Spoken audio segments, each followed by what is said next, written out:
My name is Kristi Kelly. I'm the founder of Root Strategies, and we are a strategic cannabis consulting company.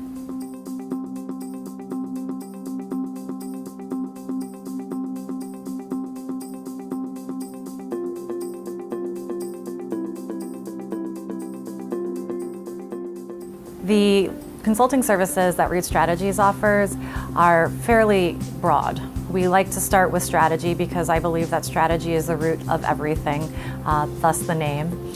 And also really get to know and understand what the client's business challenges look like.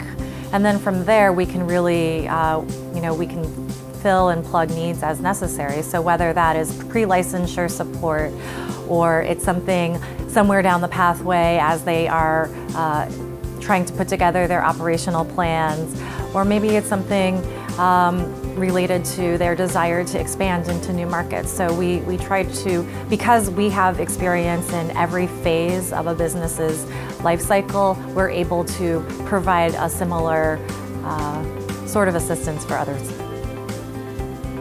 Because of the dual nature of the status of cannabis, and by that I mean it's federal status versus as it happens and as the opportunities come, it's state status. And so because of that duality, there's often a lot of time and energy spent into what a new model should look like. Colorado was the first market to tax, to regulate, to legislate on what a legal, medical, or recreational model would look like.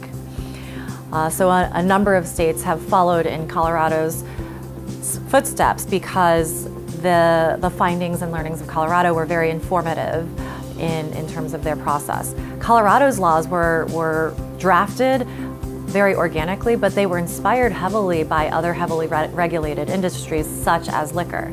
And so even that comes with it notes of familiarity for anyone who's operated inside of the liquor space.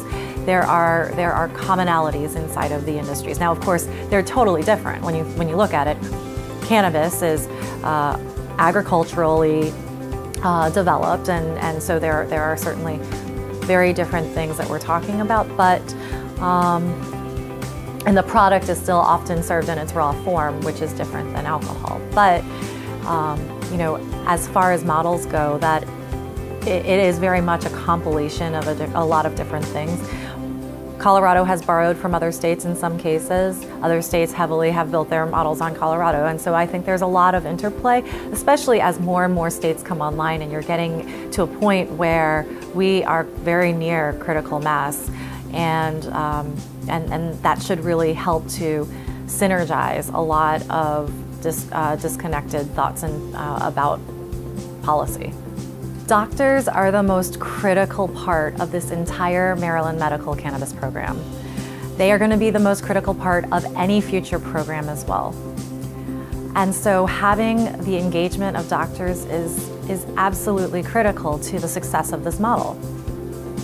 Doctors who are considering entering the space need to really understand what the parameters are. I mean, the way that this industry is regulated, the product that they are recommending for their patients, all of that from a consistency perspective will be created in a way that is tangible and accessible to both doctors and patients.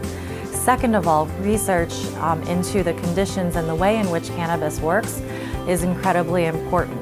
This is very new information for a lot of folks in the medical industry, but it is a very old plant. Cannabis is part of traditional Chinese medicine. It is part of traditional